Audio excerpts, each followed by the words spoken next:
उसने पवनवा ढोड़ी हुरवा और खेसरिया मसूरिया बहुत सारी चीज़ें ऐसा जो है इस अंदाज में बोलता है। और ऐसे लोगों को अगर सम्मान दिया जाता है तो ये बहुत शर्मनाक है, बहुत इससे नीच हरकत हो ही नहीं सकता। पवन सिंह को एक्टिंग नहीं आती है, ये सच है। पवन सिंह की मूवी अगर देखते भी हैं लोग, आप कहते हैं कि अगर मेरा एक बार कोई कॉल नहीं उठाए तो मैं ज़िंदगी में कभी उसका कॉल नहीं उठाता, लेकिन आज जिसने आपके साथ इतना इस तरह का हरकत कर दिया, इतनी बेइज्जती कर दी आपकी, आज उसको आप काम दे रहे हैं, इसका मतलब आप अपने फ़ायदे के लिए खाली सोचते हैं, आप फैंस के लिए कभी नहीं सोचते। तो पवन सिंह के फैंस लोग खुद ही नाराज़ हैं। लकीर पे देखिए, कीड़े मकोड़े जो होते हैं ना, वो लकीर खींचा करते हैं। जब वो चलते हैं तो लकीर बना के चलते हैं। मैं गाली दे के बात नहीं करता, मैं पवन सिंह जी के बारे में भी कुछ बात करता हूँ। अभी भी जी लग रहा है ना, पवन सिंह जी लगा के बात करता हूँ, है ना। कुछ चीज़ें खेसारी जी में भी कमी है, ये बात मानते हैं? जैसे मरिहो जई हैं तो सोहर न हो उनका घर। हरर गंगे आया है, उसके बारे में क्या कहना चाहिए? हरर गंगे में मैं यही कहना चाहूँगा कि लोगों को ये उम्मीद नहीं थी कि आप लोगों ने जैसे पैन इंडिया इतना हवा बना रखा था। हम लोग काफ़ी एक्साइटेड थे खुद कि यार चलो कुछ तो भोजपुरी में बड़ा हो रहा है। लेकिन जो मगरमच्छ वाला सीन है ना, वो एक बच्चा भी बोल देगा कि खिलौना मगरमच्छ है। होता तो नकली ही है सब में, लेकिन वो रियल लगता है। होता नकली है लेकिन रियल लगता है। लेकिन ये हरर गंगे में जो मगरमच्छ आपने देखा, ट्रेलर देखा? हाँ, एडिटिंग में थोड़ा मैंने देखा, लेकिन मैं नेगेटिव रिव्यू नहीं देना चाहता। आपने अभी पूछा इसलिए, क्योंकि कोई भी पैसे लगाता है फिल्म में, तो इसलिए मैं नेगेटिव रिव्यू नहीं देना चाहता। पवन सिंह जी अगर ऐसे लोगों को सम्मानित करते हैं जो उनको गाली दे, तो फिर वो खुल के बोलें, फिर हम लोग भी स्टार्ट करेंगे, फिर हम उनको गाली देना स्टार्ट करेंगे। अभी तक तो गाली नहीं दिया। सौम्या पोखरेल को काम खेसारी जी टैलेंट देख कर गए थे या फिर चापलूसी देख कर? पवन सिंह से बात खेसारी लाल यादव आए हैं ना, कितनी फिल्में 100 मिलियन से आप गिनती किए हैं कभी? 200 मिलियन गिनती किए हैं कभी? पवन सिंह का कितना फिल्म आपने 100 मिलियन देखा होगा? मुझे लगता है एक भी नहीं। नमस्कार दोस्तों, मैं दीपक कुमार और आप देख रहे हैं एच न्यूज़। दोस्तों आज हमारे साथ हैं बड़े भैया महेश पांडे जी। सर स्वागत है आपका, कैसे हैं? आप बहुत बहुत धन्यवाद। और आपने मेरा इंटरव्यू लेने लायक मुझे समझा। मैं अपने आप को तो एक यूट्यूबर हूँ, मैं कोई स्टार नहीं हूँ, लेकिन मैं ठीक हूँ। और आपका स्वागत है झारखंड में। आप बिहार से हैं ना? जी हाँ, तो झारखंड के जमशेदपुर में अभी हम लोग हैं और खेसारी जी का यहाँ पर शूट चल रहा है, तो आपका बहुत बहुत स्वागत है। मैं बढ़िया हूँ, आप कैसे हैं? मैं भी बहुत बढ़िया हूँ। आप उस लायक हैं, आप काबिल हैं, आप टैलेंटेड हैं, तभी आपका इंटरव्यू कर रहे हैं। Thank you. कल आप खेसारी जी के इवेंट में दिख रहे थे, सारेगामा नाइट जो था खेसारी जी का नाइट, क्या कहना चाहेंगे उस पर? जी बहुत अच्छा लगा। पहली बार भोजपुरी इंडस्ट्री में कुछ ऐसा सेलिब्रेशन हुआ है। खेसारी जी देखिए, सारेगामा ने ही खेसारी जी के माध्यम से जो है वो बहुत सारी चीज़ों की शुरुआत किया, जैसे कि गाना प्रीमियर करना। अभी तक सारेगामा ने एक बार ऐसा किया था, रेड कारपेट प्रीमियर। तो बहुत सारे लोगों ने रेड कारपेट प्रीमियर का नाम तो दिया, लेकिन एक्चुअली में रेड कारपेट प्रीमियर जिसे कहते हैं वो खेसारी जी के द्वारा ही आज तक एक बार ही हुआ है, फिर दोबारा नहीं हुआ। मतलब एक टाइम में ही उसी चैनल से ये लोग लाइव भी थे, खेसारी लाल यादव एंड सारेगामा टीम, और फिर उसी टाइम खेसारी जी ने एक बटन क्लिक किया था और गाना जो है वो रिलीज हो गया था। तो आज तक फिर वो दोबारा भोजपुरी इंडस्ट्री में नहीं हुआ है। वो एक रिकॉर्ड कहिए या फिर जो भी कहिए, मतलब उस पर कोई रेंग नहीं सका है आज तक। तो सारेगामा के माध्यम से ही हुआ था, और सारेगामा के माध्यम से ही फिर आज ये स्टार्ट हुआ खेसारी नाइट्स, और लोग भी कॉपी करना चाहेंगे शायद इसे। तो मुझे बहुत अच्छा लगा। एक भव्य स्टेज, जैसे कि स्टेज शो हो, उस तरह का एक सेलिब्रेशन स्टेज बना करके किया गया था, और ये कुछ अलग है। यहाँ पर रील क्रिएटर लोगों को बुला करके जो है वो बहुत सारे रील्स बनाना पैसे देकर, तो वैसा कुछ नहीं किया गया था। बहुत अलग प्रोफेशनल ढंग से काम किया गया, और एक नई शुरुआत है भोजपुरी इंडस्ट्री में। मुझे बहुत अच्छा लगा। अगर भोजपुरी इंडस्ट्री में और भी जो कई सुपरस्टार हैं, अगर कुछ नई शुरुआत करते हैं तो वो कहते हैं कि मैंने एक लकीर खींच दिया, तो खेसारी जी ऐसा नहीं कहते हैं। लकीर पे देखिए, कीड़े मकोड़े जो होते हैं ना, वो लकीर खींचा करते हैं। जब वो चलते हैं तो लकीर बना के चलते हैं, ठीक है। लेकिन जो बाज होते हैं ना, वो उड़ते हैं, ठीक है। तो ये लकीर की बात कीड़े मकोड़े करते हैं, और खेसारी जी मुझे लगता है कि उनमें से नहीं है, तो इसलिए शायद वो नहीं करते होंगे। हाल ही में एक इवेंट हुआ था पवन सिंह जी का, और उसमें एक ऐसे यूट्यूबर को बुलाकर सम्मानित किया गया था जो कि खेसारी जी को भी बहुत अपमान कर चुके हैं, पवन सिंह जी को भी बहुत अपमान कर चुके हैं। तो उनको सम्मान दिया गया, तो इस पे महेश पांडे जी का क्या रिएक्शन रहेगा? तो अगर मतलब ऐसे यूट्यूबरों को सम्मान दिया जाए जो गाली ज़्यादा देते हैं, तो फिर अगर वो खुल के ये बात बोल दें कि किन्होंने सम्मानित किया, सम्मानित पवन सिंह जी अगर ऐसे लोगों को सम्मानित करते हैं जो उनको गाली दे, तो फिर वो खुल के बोलें, फिर हम लोग भी स्टार्ट करेंगे, फिर हम उनको गाली देना स्टार्ट करेंगे। अभी तक तो गाली नहीं दिया, ठीक है। मुझे लगता है गाली देने वालों को कभी सम्मानित किया ही नहीं जा सकता। अगर आप भोजपुरी इंडस्ट्री में भी अगर किसी के ऊपर वीडियो बनाता हूँ, चाहे वो पवन सिंह हो, चाहे वो खेसारी लाल यादव हो, चाहे वो कोई भी हो, अगर मुझे विरोध भी करना है, कुछ मुझे पसंद नहीं आता, तो मैं उसको सभ्य अंदाज में, सभ्य भाषा के साथ बोलता हूँ, ठीक है। मैं गाली दे के बात नहीं करता। मैं पवन सिंह जी के बारे में भी कुछ बात करता हूँ, अभी भी जी लग रहा है ना, पवन सिंह जी लगा के बात करता हूँ, है ना। तो ये तरीका होता है। लेकिन वो जिसका सम्मान हुआ था, उसने पवनवा, ढोड़ी हुरवा और खेसरिया, मसूरिया, बहुत सारी चीज़ें ऐसा जो है इस अंदाज में बोलता है। और ऐसे लोगों को अगर सम्मान दिया जाता है तो ये बहुत शर्मनाक है, बहुत, इससे नीच हरकत हो ही नहीं सकता। एक और सवाल, सौम्या पोखरेल कोई 1-1.5 साल पहले आई, खेसारी जी का टैटू बनवा कर, खेसारी जी की बहुत बड़ी फ़ैन, बोली खेसारी जी मेरे भगवान हैं, I love you so much Khesari ji. उनको खेसारी जी के गाने में काम मिला। आप भी खेसारी जी के बहुत तारीफ़ किए कि खेसारी जी दिलेर हैं, ये वो, मतलब जो तारीफ़ें में होता है शब्दों का इस्तेमाल किया। 1 साल बाद लड़की पवन सिंह के पास जाती है, और मेन बात ये कि पहले वो बोली थी कि कौन है पवन सिंह, और उसी पवन सिंह के पास जाती है और उनको बोलती है कि आप मेरे भगवान हैं, I love you so much, और उन्हें गाना का ऑफ़र मिल जाता है। क्या कहना चाहेंगे? देखिए, ऐसे लोगों को, बस मुझे ऐसा लगता है, जो अभी देखा मैंने, कि पहले नहीं जानती थी। फिर एक मैंने ये भी सुना कि कभी ऐसा होता है, मैंने भी देखा था वो, कि आप खुद से मिस्टेक कर जाते हैं या फिर कभी कभी किसी और के भी सिखाने पर भी बोल जाते हैं, ऐसा। तो फिर ऐसे जो इस तरह के जो लोग होते हैं, या तो वो तब झूठ बोल रही थी या तो वो अब झूठ बोल रही है, ठीक है। तो ऐसे लोग झूठ बोलते हैं, और झूठ सिर्फ इसलिए बोलते हैं कि अपना फ़ायदा हो। कल भी शायद वो, ऐसे लोग अगर, मुझे लगता है कि कल भी शायद वो अपना फ़ायदा के लिए जो भी किया वो किया, और आज भी जो कर रही है वो अपना फ़ायदा के लिए ही कर रही है। ऐसे लोग किसी के नहीं हो सकते, किसी के भी नहीं, मुझे ऐसा लगता है। ये सब चीज़ देखने के बाद क्या पवन सिंह जी को ये कहना ज़रूरी था कि मैं तुम्हें प्रॉमिस करता हूँ कि एक गाना मैं तुम्हारे साथ करूँ? पवन सिंह जी के ही बहुत सारे सपोर्टर्स हैं।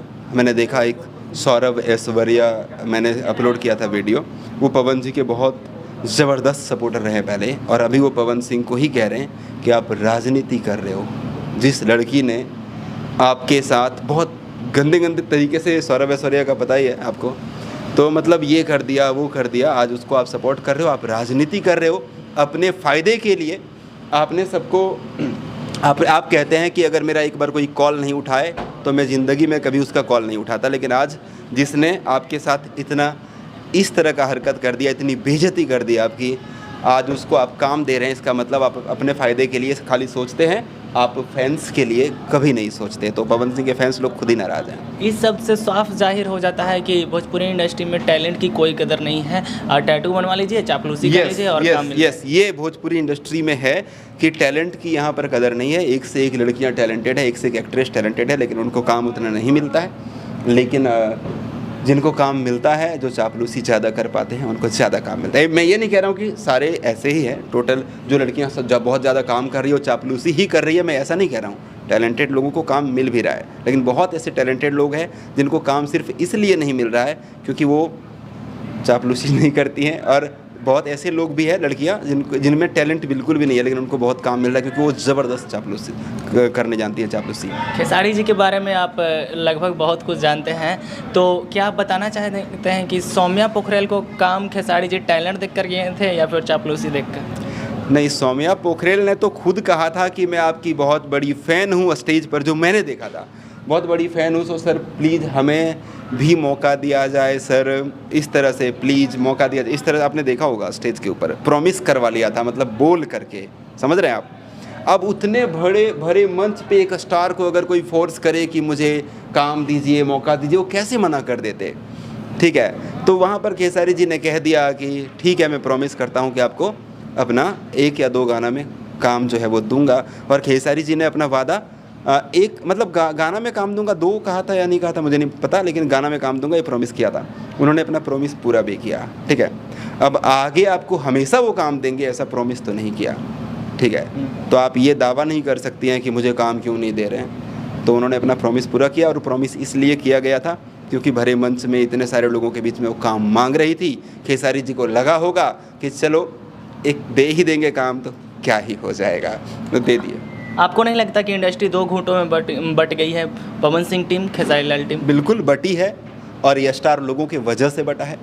ठीक है, अगर ये लोग मिल कर के रहते, ठीक है, तो फैंस लोग नहीं बढ़ते। आप देखते होंगे जब दो स्टार एक साथ मिलते हैं, आई लव यू वगैरह गले वाले मिलते हैं, तो तमाम फैंस लोग भी अच्छे अच्छे कमेंट्स दोनों के लिए करने लगते हैं। लेकिन एक स्टार दूसरे स्टार के लिए जब लड़ते हैं, टिप्पणी करते हैं, मंच पे चढ़ के अनाप शनाप बातें बक देते हैं, तो फिर फैंस लोगों में जो है वो एक दूसरे का विरोध होने लगता है। फैंस लोग भी करने लगते हैं, एक के फैंस दूसरे स्टार को गाली लिखने लगते हैं, तो दूसरे के फैंस जवाब में इनको गाली लिखने लगते हैं। तो ये स्टार लोगों की वजह से होता है। ये स्टार लोग अगर चाहें तो सुधार कर सकते हैं, कोई फैंस चाह करके सुधार नहीं कर सकता। अभी हाल ही में पवन सिंह जी ने एक यूट्यूबरों के लिए यूट्यूबर पार्टी या फिर यूट्यूबर के लिए इवेंट रखा था। आपको बुलाया नहीं गया था या आप गए नहीं? नहीं, मुझे नहीं बुलाया गया था, और बुलाया जाता तो शायद मैं जाता या नहीं जाता वो तो अलग बात है, लेकिन मुझे बुलाया तो नहीं गया था। और ऐसे ऐसे यूट्यूबर्स आए थे जो बड़े गंदे गंदे लैंग्वेज में बात करते हैं, बहुत गालियां देते हैं, ऐसे यूट्यूबर्स लोग वहां आए हुए थे, और मैं बहुत सभ्य तरीके से बात करता हूं, लेकिन मुझे इनवाइट तो नहीं किया गया था।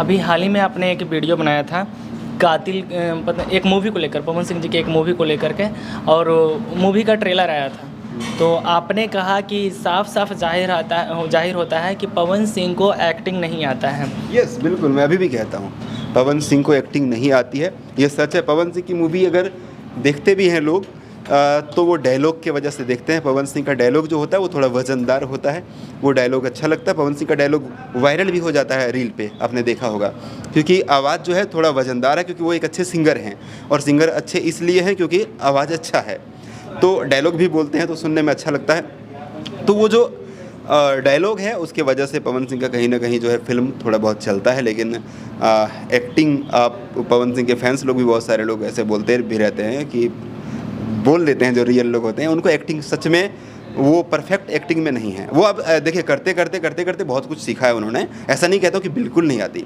लेकिन एक एक्टर, आप प्रोफेशनल एक्टर पवन सिंह को नहीं कह सकते। अगर पवन सिंह एक्टर नहीं है तो 100 से ज़्यादा फिल्में कैसे कर दी? 100 से ज़्यादा फिल्में कर चुके होंगे, लेकिन कितनी फिल्में 100 मिलियन में गई है देख लीजिए। पवन सिंह से बाद खेसारी लाल यादव आए हैं ना, कितनी फिल्में 100 मिलियन से आप गिनती किए हैं कभी? 200 मिलियन गिनती किए हैं कभी? पवन सिंह का कितना फिल्म आपने 100 मिलियन देखा होगा? मुझे लगता है एक भी नहीं, शायद, मुझे लगता है एक भी नहीं। मैं हाल में देखा था, एक भी नहीं था। अभी आपने, अगर आपको पता है तो बताइए मुझे, ठीक है? तो इसका मतलब लोग नहीं पसंद कर रहे हैं ना, नहीं पसंद कर रहे हैं। आप कितनी भी फिल्में बना लें, अगर लोग नहीं पसंद कर रहे हैं तो क्या फ़ायदा? हरर गंगे आया है, उसके बारे में क्या कहना चाहिए? हरर गंगे में मैं यही कहना चाहूँगा कि लोगों को ये उम्मीद नहीं थी कि आप लोगों ने जैसे पैन इंडिया इतना हवा बना रखा था। हम लोग काफ़ी एक्साइटेड थे खुद कि यार चलो कुछ तो भोजपुरी में बड़ा हो रहा है, लेकिन जो मगरमच्छ वाला सीन है ना, वो एक बच्चा भी बोल देगा कि खिलौना मगरमच्छ है। होता तो नकली ही है सब में, लेकिन वो रियल लगता है। होता नकली है लेकिन रियल लगता है। लेकिन ये हरर गंगे में जो मगरमच्छ आपने देखा, ट्रेलर देखा? हाँ, एडिटिंग में थोड़ा मैंने देखा, लेकिन मैं नेगेटिव रिव्यू नहीं देना चाहता। आपने अभी पूछा इसलिए, क्योंकि कोई भी पैसे लगाता है फिल्म में, तो इसलिए मैं नेगेटिव रिव्यू नहीं देना चाहता। लेकिन अगर आप इतनी बड़ी लेवल की फिल्म बना रहे हैं तो उसमें कम से कम ये थोड़ा सा विचार करना चाहिए। फर्स्ट इम्प्रेशन में ही मुझे गड़बड़ नज़र आया है, ठीक है? बाकी चीज़ें ठीक लगी है मुझे। जो अभी तो डायलॉग वायलॉग देखिए, ट्रेलर में क्या होता है, ट्रेलर में सीन कहीं का चल रहा है, डायलॉग कहीं और का लगा दिया, तो आप समझ नहीं पाते हैं, सही से लिपसिंग नहीं दिखाया जाता ट्रेलर में। तो वो अब फिल्म आएगी तो पता चलेगा, लेकिन जो डायलॉग सुनने में मिला है वो डायलॉग अच्छा लग रहा है मुझे। सॉरी, उसके बाद में बाकी जो इफ़ेक्ट्स है, और जैसे वो गंगा जी से निकलते हैं उड़ते हुए, वो सब मुझे अच्छा लगा है। लेकिन वो मगरमच्छ वाला देख करके मुझे लगा कि अगर ये इतना नकली लग सकता है तो और बाकी चीज़ें इसके अंदर कैसी होगी, वो तो फिल्म में पता चलेगा, अभी नहीं बता सकता। आप खेसारी लाल के बारे में ही ज़्यादा वीडियो क्यों बनाते हैं? क्योंकि खेसारी जी से ज़्यादा कंटेंट मिलता है मुझे। खेसारी लाल यादव जी ज़्यादा काम करते हैं, ज़्यादा मेहनती करते हैं। पवन सिंह तो अभी थोड़ा मोड़ा करने लगे ना, पहले खेसारी लाल यादव जी दिन रात, आपने कल देखा होगा खेसारी लाल यादव जी का यहाँ पर इवेंट था, तब खेसारी जी गाना रिकॉर्डिंग कर रहे थे, और उसके बाद में भी प्लान था कि इवेंट के बाद में फिर से शूट करना है, लेकिन यहाँ इतनी भीड़ इकट्ठा हो गई थी, वो लोग जा नहीं रहे थे, भीड़ वाले जितने भी पब्लिक थे, तो फिर खेसारी जी ने यहाँ पर जो है शूट नहीं कर पाया। तो वो इतना मेहनती है, इतना हार्ड वर्क करते हैं कि कंटेंट बहुत ज़्यादा देते हैं। आप देखिए ना, आप अभी यहाँ आए हैं, पवन सिंह जी का आप अगर खेसारी लाल यादव और पवन सिंह पर वीडियो बनाते होंगे, बहुत लंबे समय से अगर बनाते होंगे या और भोजपुरी इंडस्ट्री के बारे में बनाते होंगे, तो सबसे ज़्यादा आप अपने चैनल पर सर्च कीजिएगा कि टाइटल में किसका नाम लिखा हुआ, किस स्टार का। सबसे ज़्यादा पूरा जब से बनाते हैं तब से अभी तक आपको पता चल जाएगा कि मैं सबसे ज़्यादा क्यों बनाता हूँ। हाँ, तो इसीलिए सबसे ज़्यादा बनाता हूँ कि खेसारी जी ज़्यादा काम करते हैं, तो उसकी वजह से ज़्यादा कंटेंट मिलते हैं हमें, ज़्यादा अपडेट्स मिलते हैं हमें, इसलिए हम ज़्यादा बनाते हैं खेसारी जी। जो लोग बटे हुए हैं खेसारी जी के टीम में, पवन सिंह जी की टीम में, तो क्या आपको नहीं लगता कि ये दोनों को एक हो जाना चाहिए? मैं बोला अभी कि एक ये तब हो सकते हैं जब खेसारी लाल यादव और पवन सिंह एक हो जाएंगे, लेकिन यहाँ तो वार चलता है मंच से एक दूसरे के ऊपर, तो कैसे एक हो जाएंगे? फैंस एक थोड़ी ना हो सकते हैं। स्टार एक होंगे तो फैंस एक हो जाएंगे, स्टार एक होंगे तो यूट्यूबर्स भी एक हो जाएंगे। क्या खेसारी लाल यादव जी को आपने ऐसा बोला है कि क्यों ये सब चीज़ ठीक नहीं लगता है, आप दोनों एक as a fan, as a YouTuber या फिर जो भी हो आप नहीं, मैं अपने वीडियो में बोला हूँ, हाल फिलहाल में भी मैं वीडियो बनाया था कि आप सब बोलते रहते हैं, हाल फिलहाल में लगभग 1 महीना भी नहीं हुआ, कि आप लोग बोलते हैं हम लोग भाई हैं, तो फिर ऑडियंस को क्यों बेवकूफ़ बनाते हैं आप लोग? कहने का मतलब है कि अगर आप ऑफलाइन भाई हैं तो पब्लिकली भी भाई जैसा दिखिए, बोलिए मत। सॉरी, मेरी तबीयत थोड़ी ख़राब है, तो सिर्फ बोलिए मत। इंटरव्यू में कभी किसी ने पूछ लिया खेसारी जी से पवन सिंह जी के बारे में, पवन सिंह जी से खेसारी जी के बारे में, अरे हम लोग भाई हैं, वो मेरा छोटा भाई है, तो भाई जैसा दिखिए ना। फिर जब स्टेज पर चढ़ते हैं तब कहाँ क्या हो जाता है, कसाई कैसे जाग जाता है अंदर से। तो वो भाई जैसा अगर ये लोग दिखेंगे सच में, तो फिर ऑडियंस भी भाई, इनको भाई मान करके और दोनों से प्यार करेगी। कुछ चीज़ें खेसारी जी में भी कमी है, ये बात मानते हैं? जैसे मरी हो जाई हैं तो सोहर ना हो उनका घर। नहीं, वो जो उनके मुंह से निकला था, अब वो खेसारी जी फास्ट बोलते हैं तो हो सकता है वो निकल गया हो, लेकिन मैंने खुद बोला था कि वो नहीं बोलना चाहिए था। मैंने वीडियो बनाया था, जो गलत होता है मैं उसको गलत बोलता हूँ। मैंने खुद वीडियो बनाया था कि नहीं, खेसारी जी को ये लाइन नहीं बोलना चाहिए था, क्योंकि निजी ज़िंदगी के बारे में हाँ, नहीं, वो वहाँ पर तो मैंने बोला था कि खेसारी जी को बाकी चीज़ें ठीक थी, लेकिन वो नहीं बोलना चाहिए था, मैंने बोला था। आप खेसारी जी के बारे में इतने वीडियो बनाते हैं कि आप लोगों को, आपको कोई खेसारी लाल यादव जी का चमचा बोल देता है, चापलूस बोल देता है, उन लोगों को आप क्या कहना चाहेंगे? देखिए भैया, मैं खेसारी जी का अगर प्रमोशन करता हूँ, ठीक है, मुझे अगर कंटेंट मिलेगा तो मैं करूँगा। अब लोग उसको चमचागिरी समझे तो अलग बात है। दूसरी बात है कि वो उनकी प्रॉब्लम है, और खेसारी जी का वीडियो बनाता हूँ तो दूसरे को गाली नहीं देता हूँ मैं, समझ रहे हैं? दूसरे के बारे में भी बात करता हूँ तो अच्छी बातें करता हूँ और अच्छे ढंग से बात करता हूँ, जो रियल होता है वो बोलता हूँ। बहुत सारे लोग मेरे खिलाफ़ वीडियो बनाते हैं, तो जिस मुद्दे पर मेरे खिलाफ़ बनाते हैं, फिर मुझे उसका जवाब देने के लिए कभी कभी कोई स्टार भी टारगेट हो जाता है। एक और यूट्यूबर है, अगर आपको आपत्ति ना हो तो नाम ले नहीं लीजिएगा। मैं अपने वीडियो में किसी भी यूट्यूबर का नाम नहीं लेता हूँ। हाँ, तो वो हमेशा आपको टारगेट करते हैं, अगर आप समझ सकते हैं तो समझ लीजिए। नहीं, टारगेट तो देखिए, बातें उनकी ही होती है जिनमें कुछ बात होती है, ठीक है। तो अगर वो मुझे टारगेट करते हैं तो इसका मतलब मैं फिर होऊंगा भाई उस लायक, तो वो बात करते हैं, क्योंकि मेरे नाम से कई यूट्यूबर के चैनल स्टार्ट हुए। मेरा फ़ोटो लगा के मेरा नाम से ही बहुत दिन तक वीडियो बनाया और चैनल मोनेटाइज करके कमाया। तो उसके बाद में फिर काम वो लोग कर रहा है, तो मतलब इसीलिए बात होगी कुछ मेरे में, इसलिए वो दिन रात चर्चा करते हैं, व्यूज जाता होगा मेरे नाम से, उनके लिए मैं बहुत बड़ा स्टार होऊंगा। अंततः हमारे दर्शकों से क्या कहना चाहिए? दर्शकों से यही कहना चाहूँगा कि इनको खूब प्यार दीजिए। इनके चैनल एच न्यूज़ है ना, एच न्यूज़ को सब्सक्राइब करिए। बहुत अच्छे इंसान है, मैं इनसे मिला, और ये किसी का पर्सनल हेटर्स या सपोर्टर्स नहीं है, सबके लिए वीडियो बनाते हैं। इन्होंने मुझे जैसे कि भी बताया, तो आप लोग इनको खूब प्यार दीजिए और भोजपुरी को भी खूब प्यार दीजिए। और मैं कहूँगा आपस में लड़िए मत, प्यार से रहिए, सभी स्टार्स को प्यार दीजिए। अपने इतना समय दिया इसके लिए आपको बहुत बहुत धन्यवाद। लव यू भाई। दोस्तों, आज हमारे साथ है महेश पांडे जी, और इनके बातों से आप कितनी सहमत हैं कमेंट करके ज़रूर बताइएगा। वीडियो देखने के लिए आपका बहुत बहुत धन्यवाद।